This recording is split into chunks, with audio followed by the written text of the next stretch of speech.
talk briefly about Belle Collective, the Real Housewives of Potomac, and Married to Medicine. But before we get into it, y'all already know the drill. Don't forget to like, comment, and subscribe, and come on over here and kick it with your girl. So, y'all, I know I'm late, but yeah, a lot been going on in my life. We just gonna talk about these shows briefly, like I've been saying. I'm gonna just reiterate. I'm not doing like full-on reviews. I'm just about to give my opinion, tell y'all what I think, and talk about it a little bit, and then we're gonna go. I'm in the process of changing some things up, but y'all just bear with me. I know I look crazy, y'all. It is pouring down, raining, and child, I got wet. And I'm just like, you know what? We just go on and get this done so I can hop in the shower and wrap this up. So, down in Jackson, Mississippi, Latrice and Lateshia are still going at it. And so they called Josh. Basically, Josh said that he was contacted by Lateshia. I believe Lateshia contacted Josh. I do. Allegedly. But I do feel like Lateshia had good reason to contact Josh. Because at the end of the day, what Latrice did last season, I just did not like it. And I feel like Lateshia is on her revenge shit, but she just won't stand on it. And I think that's the issue I have. It's like, Lateshia, just stand on it. So Josh says Lateshia contacted him. Lateshia said that was years ago. She haven't contacted him recently. She haven't talked to him. Later on in the episode, she showed Marie some text messages from Josh, but they was from 2024. And then did y'all know it peaked? It looked like it was like an Apple Pay or something in there from, I don't know who it was from, but y'all know that she was going through the messages and they kind of showed like a glimpse of it. But child, I feel like she did it. Latrice and her friends were surrounding Lateshia, so Glen came and he stepped in, as he should. Like, at the end of the day, that's your man. Your man should be riding for you. If a group of women are surrounding me, my man is definitely gonna come in, you know, like, y'all not fit to jump my lady. Like, it's never gonna be that if he's around. But Lateshia was like, baby, this is why I love Glen, because when anything, she don't care what nobody say, Glen gonna have her back. And he better, child, that's the least his ass can do. He better have your back. That's how it's supposed to be. I don't feel like it was anything wrong with that. That's how it's supposed to be. So, the next day, Marie goes over to Lateshia's house to talk to her. And Marie didn't get into it. Like, she was trying to separate them and stuff, but she didn't like jump in and try to just fully take Lateshia's side. And Lateshia low-key have an issue with it, which I see both sides. I really do. Marie says she feel like it's get back. She feel like they both on the same thing, and she don't know who really to kind of be mad at, because they both doing the same shit basically. And like I said, Lateshia shows Marie the text messages, and she say, I'm like, but Lateshia, you said you ain't never talked to Josh on the phone. You don't have his number, but you got a whole text thread with this man that's from 2024. Like, so then Letitia's friend Shante shows up. And y'all, Shante is trying to do her big one. Shante trying to get her spot on the show. Which, like, baby, I don't blame you. You trying to get you a coin, girl. Try to do what you can. But she called herself calling Marie out because she's saying that Marie was on Latrice's side. But me personally, and Marie said this, but I feel like Marie is just over it, because she have told Lateshia about Latrice like multiple times. And like I always say, I don't dislike these ladies. But I like Latrice, and you know, I still don't have really too much issue with Latrice, like, because we know they all do shit. It's a show at the end of the day.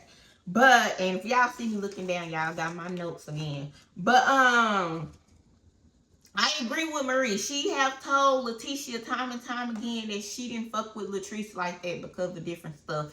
And now Lateshia is finally seeing it. I'm sorry, y'all. I wasn't moved by Letitia's tears, even though I did feel like Latrice was wrong for the shit that she did last season with her friend Amanda. I do feel like that was wrong, but Lateshia is not a victim. Lateshia is not innocent. Lateshia has done a whole bunch of stuff too. And I feel like the different shit that Lateshia has done, Latrice has held on to all of that stuff. And she has always tried to stay cool with Lateshia for the benefit, I feel like, of the show. The fact that Cliff and Glen love each other down. And I feel like that's what it's been about on both sides, but they really don't fuck with each other for real. Like, Lateshia has literally tried to fight Latrice and tried to gang up on Latrice with Marie. Then you got Latrice bringing her friend on Amanda to get back at Lateshia. So it's like, it's always something. It's like, y'all are not friends. Y'all are frenemies, like Kerri said. But I agree, y'all not friends. And I just feel like Shante, she just wanna, she wanna try to put her little 2 cents in it because she trying to do her big one. Now I can see Lateshia feeling a way about Marie because her and Marie have always kind of stuck together and different stuff. But like Marie said, Lateshia wasn't always getting into it with Latrice. When, her and Latrice would go back and forth, Lateshia was still, kind of, hold her little 1-2s here and there. She'll go so far, put it like that, with Latrice.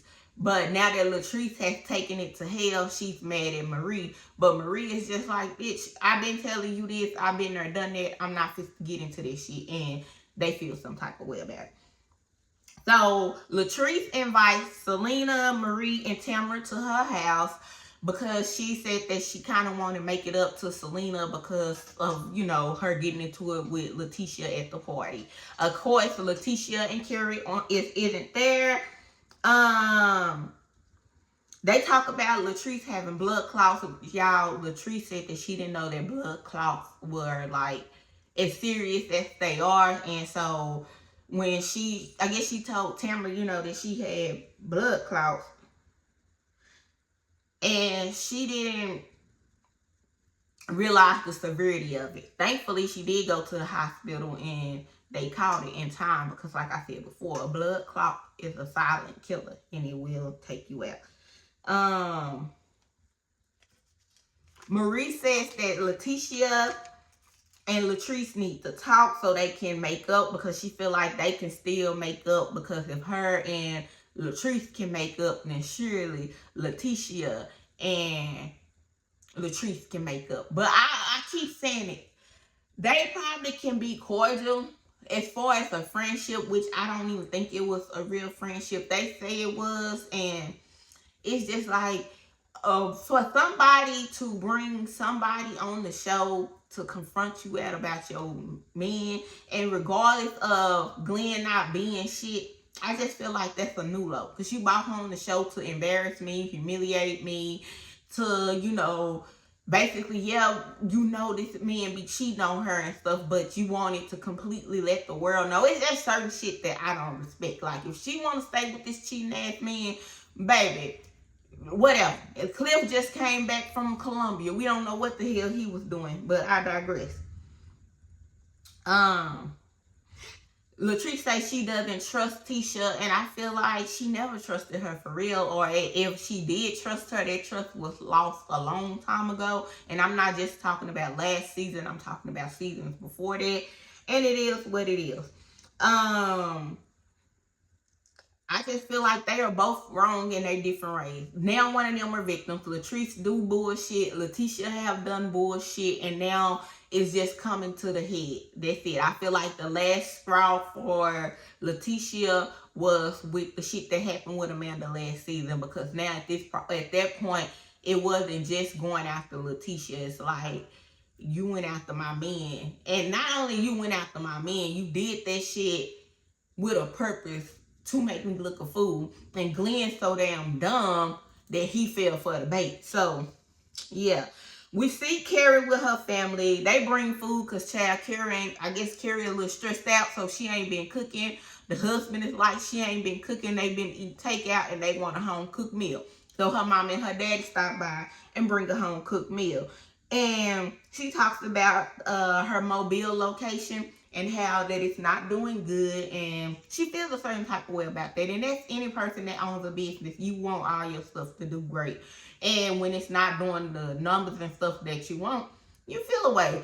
And so she said, you know, that her and her business partner, they put a lot of money into that place. As far as like when they bought, when they took it on, it was already there, but they took it on and then they kind of renovated it and spruced it up. But the numbers are not, you know, showing the numbers. And her mother is like, well, if it's not producing, then sell it. And she's like, well, I put all this money into it. I feel like if I sell it, then I'm gonna take a loss. Her husband is like, well, sometimes you gotta cut your losses. And I agree with her mother and her husband. At the end of the day, I understand you put your hard work into something and you want it to work. And if it don't work, you feel like, damn. But I feel like staying open, you may be losing more money than you would lose if you just close up. You get what I'm saying? Like, it may not seem that way, but on the back end, with you staying open, because you still gotta pay to keep it up and running. And if it's not turning a profit, you losing more money. Her mother told her, you know, she didn't raise her to basically be weak, and it is what it is. You gotta do what you gotta do. Kerri, she did talk about the bells to the ladies, but I feel like that was just for the show. I'm not gonna talk about that. Her locations in Mississippi, though, y'all know she have 3 restaurants. So the 2 locations in Mississippi are doing good. It's just the Mobile location that's not. So for me, I think you could cut your losses in Mobile and focus on what's working and put more into those locations. But, you know, people, they have to get there. So Glen and Lateshia have a sit down to talk, and Glen is mad because Tisha isn't including him into her business. Y'all, well, her talk, like y'all know, she's doing the talk show. She shot a pilot for the talk show, and he not being included. Like, Lateshia has finally realized that she needs to have something outside of Glen. And I've been saying this. I think that she's really over Glen, but Glen is all she know. So she don't know life for real without Glen. Like, she's been apart from him, but not been apart from him, if that makes sense. Like she said before, when she left him, she didn't have enough money to buy a burger. So, of course, she ran back to him. And he's used to that. So now with her being in position that to the point where she don't have to run back, he don't like that. He don't like that she's working with an investor. She feel like, oh, he's like, oh, you working with a man. He's trying to find every reason to make it a problem. And it's like, oh, you don't think I can do this? You don't think, sir, are you a producer? Like, do you know how this works? Like, Lateshia did talk to him about her opening up an account and, you know, putting money in her own account. And it's like, I agree to a certain extent with telling him, and I'm gonna tell y'all why. So it's like, I understand it's your husband. You're supposed to talk to your husband, your spouse, whoever. If you're in a relationship, you know, you're supposed to have that communication. You're supposed to communicate with them about certain things. But I feel like it's just so much you need to say. That's just how I feel, especially if you're in a situation where you are thinking about leaving, because y'all know how men are. And some men, it's okay for them to do their bullshit, but then when you start being on your shit, it becomes an issue. So I just think you should move strategically. And so she's telling him, he's like, oh, he's cool with her opening the account, because she's like, out of their joint account, she's gonna take, you know, some money from the account basically to put into her own account, which is, he's like, I'm cool with that. I don't have an issue with that. Which I get why she told him, because if they do have a joint account and then you just pull all this money out, of course he may come ask and stuff, whatever. But I just feel like, first of all, before I get too deep into that, ladies, a joint account. It's okay to have a joint account, but always have yourself a separate account from a joint account. I'm adamant about that. If you're going to have a joint account with somebody, that's fine. But always have an account that is for you. Like, And if you want to put them on there as a beneficiary or something like that, that's fine. But you need to have an account for yourself. And so she's like, basically she's setting herself up, and she told him, and he's like, I feel like you trying to do this because, you know, if you want a way out, you will have a way out. And she was like, I'm not gonna lie, I am. And I just feel like it's just certain stuff that you didn't have to say all that. All I would have said is, I'm just opening me up an account, you know, and I feel like that I want to have this account, you know, because I want to have something for myself, and left it at that.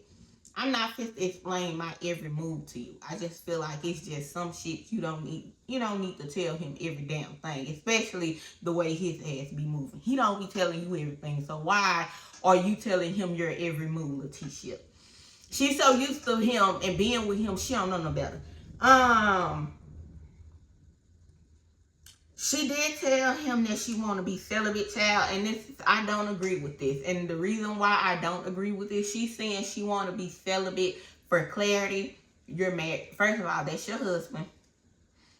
And not only that, the motherfucker already be out here in these streets. You think he ain't fit to go? If he been out here, oh, he outside now. Like, he outside. He been outside, but he outside. If you sure ain't fit to give him none. I just feel like I get where she's coming from, because she's probably really tired, for real. But she don't know, like I said, I don't feel like she know how to exist without Glen, because they've been together since teenagers. That's all she know. And it's just like, it's one of those situations like, girl, if you want to be celibate with your husband, at that point, y'all might as well do a legal separation or get divorced. And I hate to say that, because I'm not the person who be like, well, I will tell you to leave your man to a certain extent, depending on the situation. But I don't be getting mad when people be like, oh, she's staying with him, because I feel like everybody know when it's their time. We can say all day on the outside looking in, oh, you need to leave his ass. But if she ain't ready, she ain't ready. And that's in anybody's relationship. So I just feel like, child, it's just one of those things. Anyways, we about to head on to Potomac, and we at Potomac. This is reunion 3, and we just to wrap Potomac right on up. So the first few minutes I really feel like was unnecessary. We couldn't hear what was being said. Monique had this, I guess, aha moment. But just a couple days ago, y'all, Monique came down here on this internet and said that Stacey has been vindicated, and that was a whole bunch of BS or whatever. So that shit don't even matter, because I guess it's proven that Stacey wasn't the one talking. At this point, I feel like it was Cookie and Chris and Cookie. Maybe they conjured up this, and y'all do know which. I thought about it, but I didn't, you know, I really didn't kind of go too far. But one of the YouTube girlies that I watched on the Rock with Jada, if y'all don't watch her content is pretty, she funny. But she made me think about something, because she was like, well, Karen and Cookie is friends, so maybe it was Karen who put a bug in Cookie's ear, or Cookie said something to Karen about it, and, you know, said something, maybe put the bug for Cookie to say something to the girls about it. Who knows? We don't know if that's true, allegedly, but it's not far-fetched, especially the way the grand done Miss Karen came out here herself. So who knows?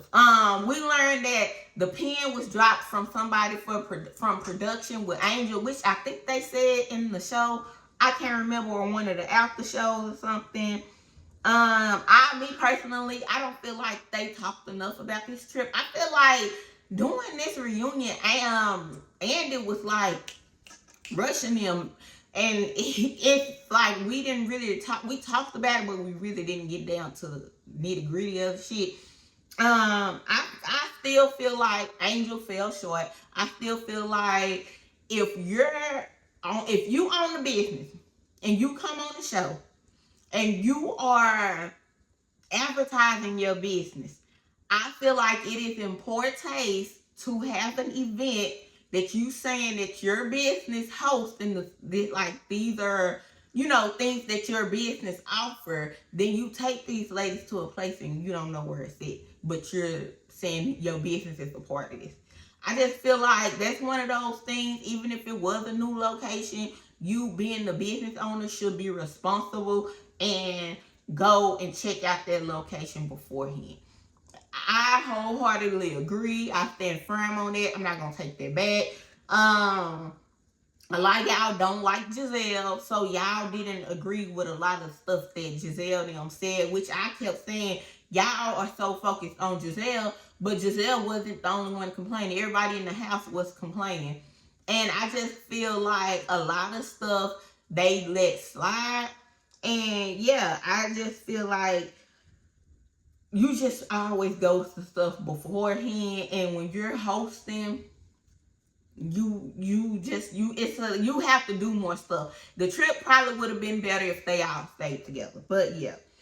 Karen comes out, child. Karen is being herself, and I gave Karen grace doing the her sit down with Andy. But I feel like on this reunion on the show, I feel like she was kind of doing she was being a little extra. I guess she was trying to live up to her granddaughter name. I don't know. It felt like she wanted to have a aha moment because she was back. And y'all, I hate to say this, allegedly, but I'm like, Karen, did you? Because baby, you on one. She was on one. I'm like, even the stuff that she was doing to Stacey. Oh, Stacey, is you still lying? Karen, pipe the fuck down. That's what if I was Stacey, that's what I would told her. Is you still lying? Like, if Stacey would have said something about her situation, she would have been mad. Even though we know Stacey be lying, but like I said, some stuff do not bother me because all they ass be lying if we keeping it a buck. Karen still doesn't want to say that she's an alcoholic. She's saying that she's living in a lifetime of recovery. We know on the sit down, she didn't want to say she was an alcoholic. She just said that, you know, she felt like she was basically a pill popper. She was getting the pills and it was her choice to, it was her choice, that her doctor prescribed her the pills. So basically it wasn't on her, but the alcohol was on her to go buy it and to drink it. So she's living a lifetime of recovery, child. I do believe that Wendy was reaching when she said that Karen called her mother a witch. She didn't call her mama a witch. She said the ladies called her mama a witch. Like I said, they talk about Wendy and her case. Y'all, Angel is not letting it go. Angel said that she believed that Wendy was going through what she was going through, and she knew that she was going through it, and she was basically taking her anger out on her. Kay said the same thing. Me personally, we're going to say allegedly, but I don't think that was the reason. I think Angel came in and wants to have an issue with Wendy because of Kay. I still wholeheartedly believe that, allegedly. And this is why when Giselle was clearly telling you to your face that I called you the catfish and I said this and that, she was still going for Wendy because she just wanted to have an issue with Wendy. And we even see that the issue that Kay had with Wendy was a lot. I really want to see Angel without Kay on the show. I really want to see that. I feel like Angel need one season without Kay, and we can see how that go. But if Angel or Kay don't return, I can't say that I'll be mad about it. But yeah, I do think that Wendy talked too much. I do think she was talking too much. I think she should have. It was not should have, but I do think what Karen said was right. Like some of those questions that Andy asked, I wouldn't have answered. She did say, that she spoke with her legal counsel before coming on the show. She knew that the line of questions that they would ask, that basically everything that she just said was is out there and open to the public. We can pull it up. It's public record. And so she just that's why she spoke on it. But for me personally, I agreed with Karen that you should just not say nothing. I would have told Andy I can't answer no questions, because let's be clear, even though all of that stuff is public record, if you don't say nothing, they can't twist your words. They can't say you said this. They can't say you meant that. They can't say none of that, because they don't have nothing to go off of. But if you keep talking, they are going to try to find something to say. That's just part of the game. That's just how it go. Giselle did say that she was disappointed in Wendy, but you know, it is what it is. But like I said, I agree with Karen. Andy expressed his love for Wendy, and basically he said that Wendy led with her education. I feel like he seen Wendy as the girl who had 4 degrees. Her husband was degreed up. He was a lawyer. You know, they living the life. Like, she was a professor. She was talking politics on the show. Like, he seen her and probably was like, oh, this woman is really smart. She's not just living off of her man, and she actually has a lot going on for herself. And so to see her do that, you know, he probably felt the way, child. I mean, I ain't gonna say he felt the way, but he like, damn, I wouldn't expect this from her. Put it like that. He was shocked like everybody else. But anyways, that wraps up the Real Housewives of Potomac. I feel like, baby, we did not need 3 episodes of reunion, but when do we ever, for real?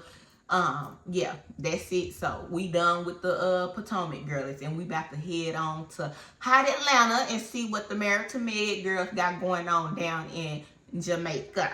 So on Married to Med, we start this episode off with Mimi basically asking a question. She asked Toya asked the question, but I guess she called herself fronting out Mimi. So basically, Mimi asked Simone if she considered Toya a safe friend. And for me, I personally think that Mimi sees Toya as unsafe, and she don't really like Toya, and that's kind of why she treats Toya how she treats her, and that's why she is more passive to Dr. Heavenly, because she like Heavenly and she don't really see it for Toya. And she wanted to ask, I feel like she wanted to ask someone though who really considered Toya a friend if they seen her as unsafe, because with everybody else, she don't see Toya as safe, if that makes sense. But me personally, I don't think Mimi is wrong. Like, if I see stuff that, let's say if we're in a group, right? Let's say you invite me out, or I'm new to something and I come and I see and we cool, but I see everybody that's in the group that you cool with, you got some slick to shade, say you doing some little shady shit, you know, it's always on some hating stuff. I'm gonna be like, I'm gonna just be like, I see what she is talking about, but I don't know if I like her for real. You know what I'm saying? But I see, you know, if we could be cool. They show Eugene and Toya in the confessional, and basically he says that, well, how could you consider somebody a safe friend if you haven't been around them? Which I do agree. If you don't get to know them for yourself, then you won't know. But I think I ride the fence with it. I agree to a certain extent, because I feel like too, you can see people and see how they treat other people and make a, you know, call like, nah, I don't really want to fuck with them like that. You know what I'm saying? But then if it's around somebody, I guess like Heavenly and she don't like her, then that's a different story. So that's, you know, that's neither here nor there. They go on, they are asking red flag questions, where Toya is. And the question that Toya used for one of the red flag questions was, if somebody used their boundaries as an excuse not to grow, is that a red flag? And so the example Toya gives is the interaction her and Angel had with that what happened with Bernard early on at the family reunion. And basically, Angel explains what happened. Everybody agreed that, yeah, that's a red flag, that Toya was basically wrong. And I've been said Toya was wrong. Even Eugene said, oh, she didn't tell me all that. Yeah, she wrong. And so Angel basically, you know, she ain't letting Toya punk her, put it like that. And so, in true Toya fashion, when everybody doesn't agree with her and everybody doesn't find her antics to be funny or on her side, she tries to flip it. This is what Toya always do. This is classic Toya behavior. Like, I don't see how people don't see this, but she basically said, oh, I ain't in my 20s or 30s. I'm a grown-ass woman. I don't play that. I don't do that. If you gonna talk to somebody, you gonna talk to them. Basically, Toya, shut the fuck up. Shut up. You do not care that much. You do not. And if you do, Eugene need to see what the fuck you got going on. Like, it's like you jealous because Angel can out here and do. She's single. I don't know this man from a can of paint. Why the hell would I stop what I got going on because I said, oh, you know some people, I'm open to dating. Just because I'm open to dating don't mean I'm just to stop what I already got going on because what you say so? Or because you're hooking me up. Like, be fucking for real, Toya. And then I like that. I love that actually Angel let it be known. Angel was like, first of all, I never needed Toya to hook me up with anybody. She was like, I've been engaged multiple times. I've been married. I basically, bitch, I don't have a problem getting a man. Like, let's be clear. She should have said, and look at me, bitch. And so, she was like, Toya talking about, like I said, Toya talking about that she doesn't do all this extra kitty shit. Like, I feel like this is the point, and this is why Mimi asked the question, because of bullshit like this. Like, she literally just proved Mimi point, but I digress. So, they talk about the Med Gala, and I feel like they are just kind of holding Toya accountable. And Quiet had me rolling when she was like, the people ain't just fit to give Toya no money. Like, the people want to know why they giving their money. The people ain't fit to just give you $3K, Toya. Which I agree. I agree even with Brandy. Brandy said that, like, you're not going to just ask me for no money and I don't know where none of the shit going. And Toya feels the way because y'all know Heavenly is not going to go for none of this shit. And Heavenly gonna speak her mind, which I feel like this was kind of set up too. Because Jackie, why the hell did you put Toya in order of anything, especially the fact that she haven't contributed the last 2 years? And I know they keep saying, well, we contribute liquor. Y'all voluntarily contribute liquor, but everybody came together collectively to raise an amount. Y'all contribute liquor, wine, or whatever it was because y'all didn't want to be with the collective and pay the amount. Let's be clear. If that's not what we've asked for, don't come trying to say, oh, well, we contribute liquor. That's not what we wanted. Y'all could have kept the liquor. That defeats the purpose. Everybody don't drink, so what are you saying? And Eugene came over basically because he feel like that they are ganging up on Toya. And he was like, we need a timeout. We need a timeout. And it's like the irony later on, he tried to low-key tell Dr. Damon that he basically needs to check Toya and that he check Heavenly and stuff. I'm like, Eugene, do you ever check Toya? Hell, you just told her to come on and she ignored the shit out your ass. Like, you can't even check your own wife. Why are you trying to tell somebody else to check their wife? And this is the thing with Toya. She never follows Eugene's lead. And this is why I feel like Heavenly and Toya they both literally, it's kind of one and the same. Both of them, they act alike in a lot of ways. And it's just that Toya can't go up against Heavenly because Heavenly is in your face. And we know Toya is real materialistic, but Heavenly actually getting a real bag. So when she try to hit certain stuff below, it just don't work because Heavenly gonna say whatever the fuck is on her mind, whether it's right or wrong. I just feel like Eugene is a good husband to Toya, and he's gonna stand up for her, but Toya is just gonna make a jackass out of him every time, child. She do not be giving a damn, and she don't be listening to nothing he say. I just be like, Eugene, baby, you love your woman, and you know what? That's how it's supposed to be. So, baby, love your woman. And I agree with Dr. Damon. Just because he doesn't check Heavenly on camera doesn't mean that he is not checking Heavenly behind the scenes. We know, baby, Heavenly would follow Dr. Damon off a damn cliff. So, you know, and I just feel like Eugene don't want to check Toya because he low-key cannot check Toya, so he want Dr. Damon to check Heavenly. But that's not how that work. If you can't check your wife, hell, you can't even check your wife from talking to your ass crazy. What makes you think that I'm just to check my wife just because you want me to? You get what I'm saying? I feel like that's the issue. And I just feel like Heavenly and Toya both do shit. A lot of people try to act like it's just Heavenly. But no, Toya be on bullshit a lot too. And yeah, we know Heavenly can be full of shit, but Toya can too. I'm just saying, I'm calling a spade a spade. But I just feel like Damon, he's like, this is women shit. I know my woman can hold her own. I know these women are strong. I'm not fit to get in the middle of it. Eugene take everything personal because every time Toya and Heavenly get into it, when Toya start coming in Heavenly gonna say something about Eugene or say something, you know, like with the purse situation, and Heavenly said something about his manhood. He takes that personal.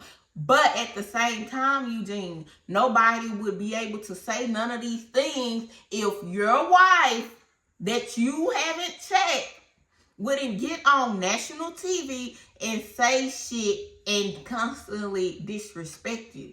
Like, I don't see how nobody would be able to come at Eugene for real if it wasn't for Toya. All the digs and stuff that they have to go at Eugene all came from Toya's mouth. But outside of the money situation in there, like, in the IRS and them moving a lot of stuff, they really don't have shit else to say about Eugene. None of that.